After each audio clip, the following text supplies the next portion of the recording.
we're going to be talking about something that's really important for anybody who's looking to get into real estate, which is how to line up funding for it. My name's Jon Sarver, and I'm one of the partners in ALFIE. ALFIE is a local, basically a private bank for real estate investors. We have the ability to ignore or pay less attention to credit, income.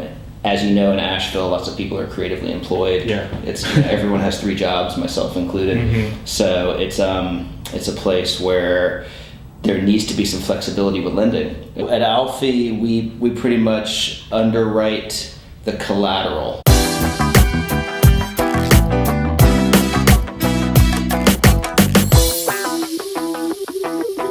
Welcome back, everybody. Rodrigo Fonador with Asheville Real Estate News here. Really excited. This is episode 36, and we're going to be talking about something that's really important for anybody who's looking to get into real estate, which is how to line up funding for it. So I know personally one of the things that I struggled with when I got it started was how to find money when you're not bankable. And we're going to be talking a little bit about that and just exploring that conversation kind of at a very high level today, and we're talking with somebody who's really experienced in that area today. And so introduce you to them in just a moment. Before we get there, just want to remind you that we are on Instagram, Apple Podcasts, Google Play, so shoot on over there, give us a review, download, tell a friend, let us know that you're enjoying the show so far.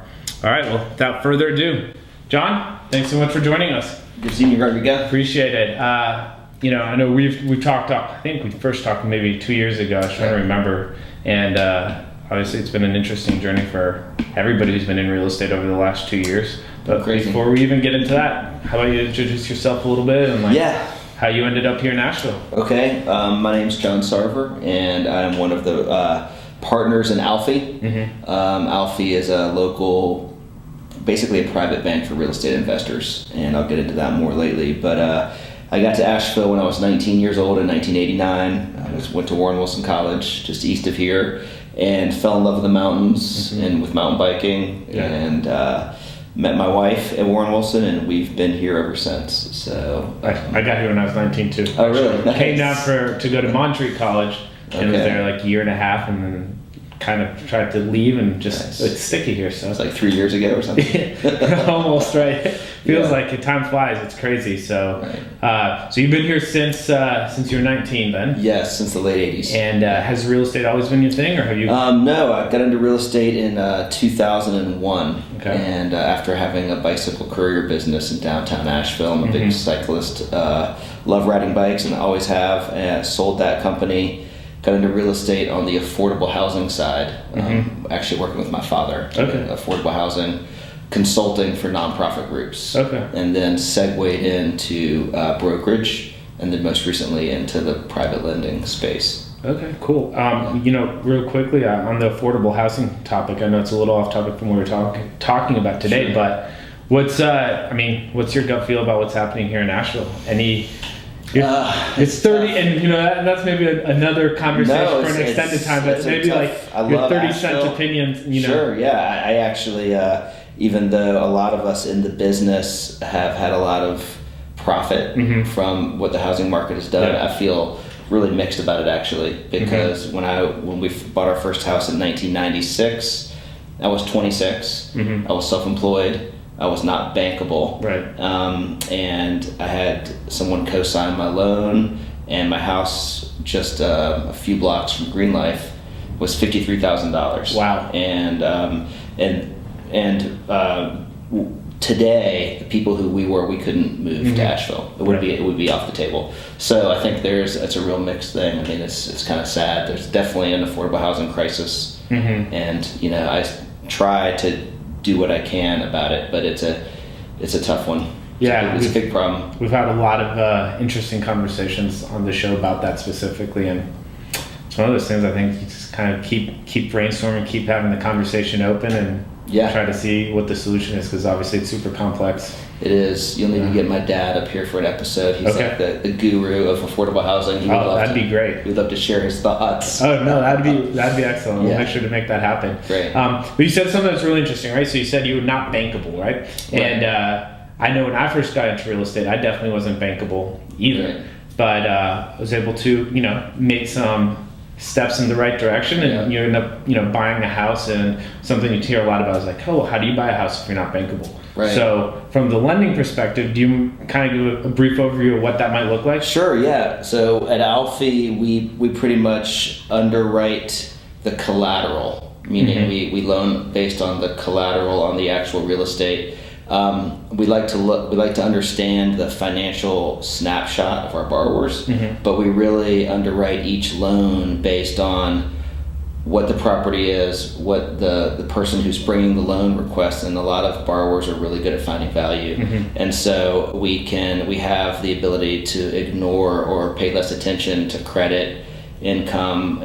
As you know, in Asheville, lots of people are creatively employed. Yeah. It's everyone has 3 jobs, myself included. So it's a place where there needs to be some flexibility with lending, because if you fit in the box that normal banks will check, you're really a minority around here, especially as a younger person or an entrepreneur. No, for sure, I can definitely relate to that. I'm still not bankable, probably. Yeah, won't be for who knows how long or whatnot. It's crazy what it takes to be bankable. Yeah, it's definitely.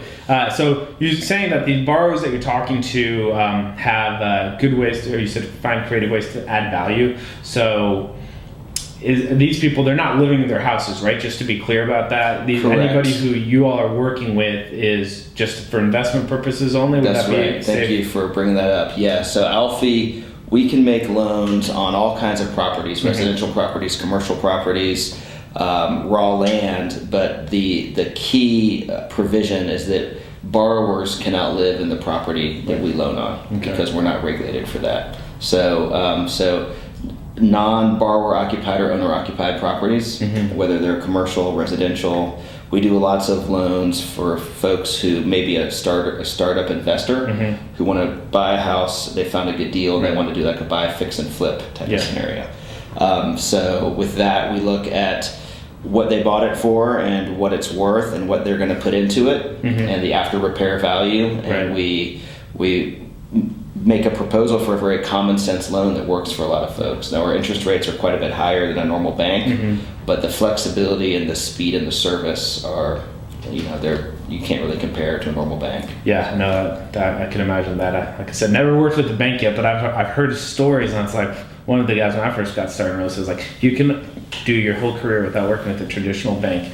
You will be incredibly thankful. Yeah. Like, been holding on to that as much as possible. Yes. When you're looking at these properties and somebody's bringing them to you, it sounds like you all are pretty busy from conversations we've had right now. So there's deals out there to be had if you're interested in investing in real estate. Would that be a fair statement to make right now? Absolutely, yes. Yeah, even with the way the market has gone crazy, there's a lot of opportunity out there for people who want to find it and who are resourceful. There's the wholesale community. There's folks who just find a direct, stumble into an ad in the Iwanna and luck out, or they know a neighbor or a friend. So there's a lot of opportunity, and there's really, I feel optimistic about opportunities in a downturn as an investor too. So. Yeah, well, there's always ups and downs, right? So. Right. Yeah. Quick insight to somebody who's like, hey, I'm really wanting to get started. If you were going to say, hey, if there's one thing to do to find this opportunity so that they can come to you and be like, hey, here's a property project that I want to put together. Where would they, if you have to, off your gut, be like, this is where I would go to start? Well, I would say to just start hanging out with people in the business. Korea is a great organization, and getting familiar. One thing that we do is we'll vet people's deals and we'll give them advice for free. We'll just say like, hey, maybe this one's not right, or this one's great, or call Rodrigo. He's got great experience with real estate investing. So I think surrounding yourself with people that are in the business, I make a habit of surrounding myself with people that are smarter than me in life. So and it helps. It kind of people like it's good to have those sounding boards, right? Where it's like, hey, I'm really excited about this one project, and they're like, well, something about that just doesn't line up. Make sure you go look at it again. I've definitely had multiple of those conversations where I'm really excited. I share that excitement with somebody else, and they're like, hey, you might want to pump the brakes. Like, you might not have caught all the details you think you have. So. Right. Yeah, and not being afraid to ask questions and get really get expert opinions, like doing your due diligence. And again, a lot of people I find in Asheville in general, and particularly in real estate, they may be competitors officially, but they really like to collaborate. Like people will share stuff, man. They want the best for other people. Yeah, I see that a lot around here. It's been my experience as well. Yeah, thankfully. It's awesome. Yeah. So when somebody brings you a deal, and is there a typical way that you like to analyze deals when you guys are reviewing them with ALFIE? So what's a good procedure for somebody to present a deal, just in general? Probably good practice for them no matter what. Yeah, absolutely. Well, for us, normally our deals start with a phone call or an email, and it says, hey, I found this property, or I'm thinking about buying this property, and here's where it's located, and this is what it looks like. It's going to be, we're buying it for 125, and we think we need to put 20 into it, and we're confident it'll be worth 210 when we're done. Something like that, just kind of a verbal conversation, and we get some information about where it is, and we kind of talk through it, ask some questions, and then the next step is if they want to proceed to actually submit an application, then we'll email them an application, and that kind of starts off our official process, which is really easy. I mean, we have a one-page, we call it an LOI, but it's our version of a loan commitment letter, and it just spells out interest rate, points, the way the loans will be dispersed, a portion at closing, a portion through construction, oftentimes. Different draw schedules. And who the borrower's attorney is. And so it's a very simple process. Our whole thing is because our rates are higher, our rates are 10.5%, and our points are either 2 points or 3 points, depending on whether it's a 9-month or an 18-month loan. And so which is high, but compared to traditional hard money lenders, it's actually pretty reasonable. And we really differentiate ourselves from the hard money industry because of our philosophy, which is, we have currently a little over $20 million in our fund. It's almost all in out. We keep a little bit handy for future exciting. It's exciting, But we've, and this is knock on wood, we've had 0 loan failures. We haven't had to foreclose on anybody. We've had some people have run into some issues, and we've helped them work out and get back on track. The nice thing about not being a big bank, right? You can actually have that conversation. We really care about helping people succeed. Whereas some of the folks in the hard money industry, their business model is to loan to own, where they actually are hoping for failure. We truly are hoping for success, and sometimes we talk people out of doing stuff. We're like, there's not enough skin in this, not enough meat on the bone. You might want to come back to us for next time, So we are, we consider ourselves a community-based direct lender because we're in the community. We lend directly to borrowers, and we're really based on kind of a patriotic and community-minded notion of helping people make money. So. Well, that's nice. Keeps it all here in the area. Well, it is, And we also convince people to not use us a lot too. Like if someone can find more affordable money, or they're bankable, or they have family resources or something, we'll say, come back to us when you need us. So we know that we're not the right lender for every deal. But it's hard to be, right? It's really hard to be the right. It's impossible. You can't fit every shoe all the time or whatnot, and that's important. No, that's great. So how did you end up in this segment of the business? I said you did brokerage before, and you still have your own broker. Yes, here, brokerage here as well. And as you mentioned before, this is kind of like one of the hats you wear. So how did you end up wearing this hat? And would you say it's your primary? Well, it's not my primary. It's really I love real estate brokerage, and I love the relationships that builds, and the windshield it provides to the real estate world, which is really helpful for ALFIE. Of course. But so some friends who are now business partners and I, several years ago, almost 10 years ago, started looking at making individual real estate loans, and the deals that we were getting were big and complex and would never close. They had a lot of real hair on them, and we asked ourselves a question for each one of those deals we would do a single purpose lender entity. So we had to set up an LLC and all this stuff. Wow. And one day we just asked ourselves wow, why don't we just have a small fund where we can do these little base hits that are good loans, they're going to help people, there's demand for them. So we organized, and that took a while, but we organized a $3 million fund as kind of like a pilot. Right. And it took us about 6 months to kind of slowly take off, and it's been well received since then. So, you know, we have it's a little bit of seasonal fluctuation. Winter time when the weather's bad, because we do a lot of construction, we slow down a little bit. So that's how we started. And my partner Todd Fowler's an accountant with a real estate background, and I'm a broker with an entrepreneurial background. So makes it work. Yeah, it makes it work, and we have very complementary skill sets. You know, so he's like the numbers guy, and I'm more of like I like to get out into the community, on the ground, meet people. Yeah. I love walking property and looking at stuff. So I feel like every time I walk through a house, I always see something I've never seen before. Yeah, it's like, right. oh, how, like, okay. It's amazing. I know, same here. I mean, every day I feel like I learn something. So it's cool. Very cool. Well, what's the best way to somebody to reach out to you all if they're interested in having that initial conversation? Yeah. And maybe in that, what are like a couple of things that they should have when they're talking to you right off the bat? Definitely.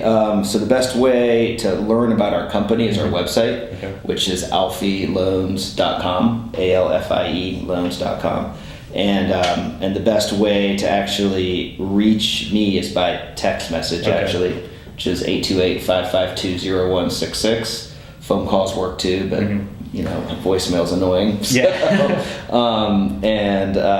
the best thing to have is just a little informal, you know, summary of the deal, and that can be verbal, just like, you know, where's the property, how many bedrooms, how many baths, general condition, and what do you want to do. I mean, you know, one thing that we have basically, our investors have entrusted us with this money that we lend out on their behalf, and so we don't do 100% financing. So that's one thing that when an investor comes, they need to have some, you know, skin in the game, some of their own cash. We do try to be flexible on that, but you know, so our loan to value standards and our minimum cash in are flexible. We can do 90% loans of all total cost, you know, given the right LTV. So you don't have to have 50% cash sitting there. So I would say, just for an investor that hasn't used this before, just have the conversation. Yeah, just call me. We'll talk through it. Okay, that's awesome. And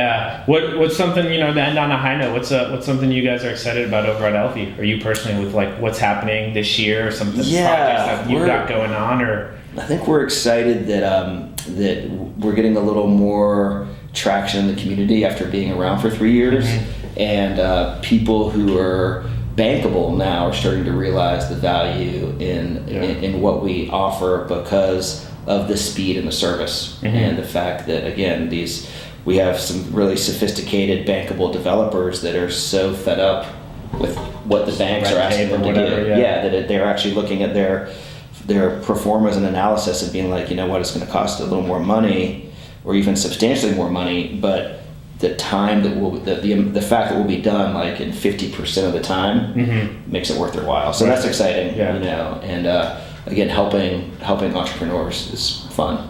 Yeah, so feels it's always good conversations and good circles to be part of. Yeah, absolutely. And I love Asheville. Cool. So, Awesome. Well, Jon, thanks so much for joining us today. And appreciate it. Follow up with having your dad on. Just reach out to me. We'll get the old man on here. He is the guru of affordable housing, really. Okay. He's got a lot of solutions. Very cool. Awesome. All right. Well, thanks for tuning in, everybody. This is just another episode 36. Let us know. Tag a friend in the comments, or let us know if somebody's looking how to fund their next deal. This is a good place to start. Good conversation. So until next time, thank you.